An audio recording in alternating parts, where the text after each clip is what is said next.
Good morning students. Today I will teach you diseases caused by helminthes. आज हम पढ़ेंगे helminths से होने वाले रोग। हेलमिंथिस के अंतर्गत दो फाइलम आते हैं, प्लेटीहेलमिंथिस और एस्केहेलमिंथिस।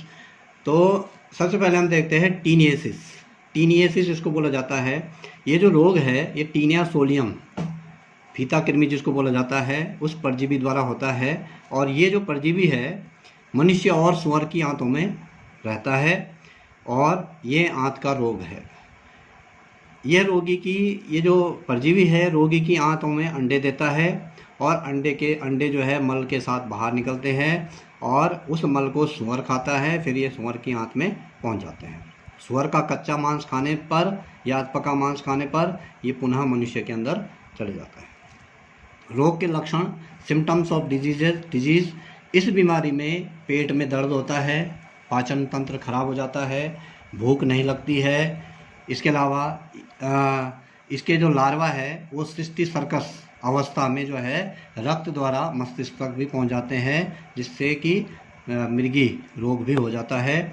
इस रोग में पेचिस, बेचैनी, जी घबराना, अपच और पेट दर्द, ये चीज़ें जो है इसमें ये सिम्टम्स इसके दिखाई देते हैं।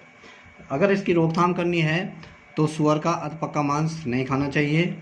सब्जी और फल जो है अच्छी तरह से KMnO4 पोटेशियम परमैंगनेट से धोकर या किसी अन्य डिसइंफेक्टेंट से धोकर उनको खाना चाहिए, इस्तेमाल करना चाहिए। इसके अलावा लगातार जो है कृमिनाशक दवाई एटेवरिन या एक्रिनिल या एल्बेंडाजोल इनका लगातार सेवन करना चाहिए। दूसरा है एस्केरियासिस। एस्केरियासिस ये जो रोग होता है ये मनुष्य की आंत में रहने वाला एक परजीवी है जिसको एस्केरिस लुब्रिकाइट्स बोला जाता है। उस गोल कृमि के द्वारा, राउंड वर्म उसको बोलते हैं, उस गोल कृमि के द्वारा ये होता है। संक्रमित भोजन के साथ परजीवी के जो अंडे हैं वो मनुष्य की आंत में पहुंच जाते हैं और आंत में इसका जो है इसके लार्वा जो है आंतों में छेद करके हृदय, फेफड़े, यकृत को संक्रमित कर देते हैं। आंत में इनकी संख्या 500 से 5000 तक हो सकती है।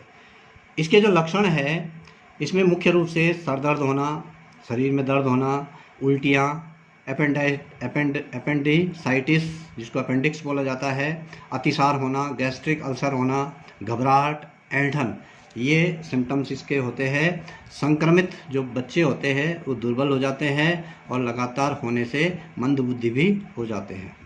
रोकथाम, वातावरण को स्वच्छ बनाए रखना चाहिए। मलमूत्र का खुले में विसर्जन नहीं करना चाहिए। इसके अलावा भोजन करने से पूर्व हाथों को भली भांति साबुन से धो लेना चाहिए। संदूषित भोजन नहीं ग्रहण करना चाहिए। फल व सब्जी भली भांति धोनी चाहिए। इसके अलावा कृमिनाशक दवाई एल्बेंडाजोल ये जो दवाई है इसका इस्तेमाल लगातार करते रहना चाहिए। तीसरा जो हेलमिंथिस है वह है फाइलेरियासिस। फाइलेरियासिस इसको बोला जाता है और ये जो बीमारी है ये क्यूलेक्स मच्छर के काटने से फैलती है, क्योंकि वो जो फाइलेरिया कृमि है जिसको कि परजीवी बाउचेरिया बैंक्राफ्टी उसको बोला जाता है, ये क्यूलेक्स मच्छर के अंदर पाया जाता है। मच्छर जब मनुष्य को काटता है तो रक्त के द्वारा लसिका वाहिनियों में चले जाता है और इसको जो है एल्फेंटिएसिस भी बोला जाता है। एल्फेंटिएसिस या फाइलेरियासिस इसको बोला जाता है क्योंकि या हाथी पाँव भी इसको बोलते हैं, क्योंकि इस रोग से पीड़ित व्यक्ति के जो पैर है वो सूजकर हाथी के पैर के जैसे हो जाता है। रोगी को हल्का बुखार रहता है, शरीर में दर्द होता है, यकृत, प्लीहा, अंडकोश, टांगों आदि में सूजन आने से और लसिका बहने से ट्यूमर भी बन जाते हैं। पैर सूजकर हाथी पाँव के जैसे हो जाता है। रोकथाम है इसके रोग के बचाव के लिए जो मच्छर है और उनके लार्वा है उनको नष्ट कर देना चाहिए और मच्छर के काटने से बचना चाहिए। डॉक्टर की सलाह पर जो है दवाइयों का सेवन करना चाहिए। ये हेलमिंथिस यहीं पे समाप्त होता है। अब नेक्स्ट जो हम पढ़ेंगे कैंसर के बारे में। Thank you.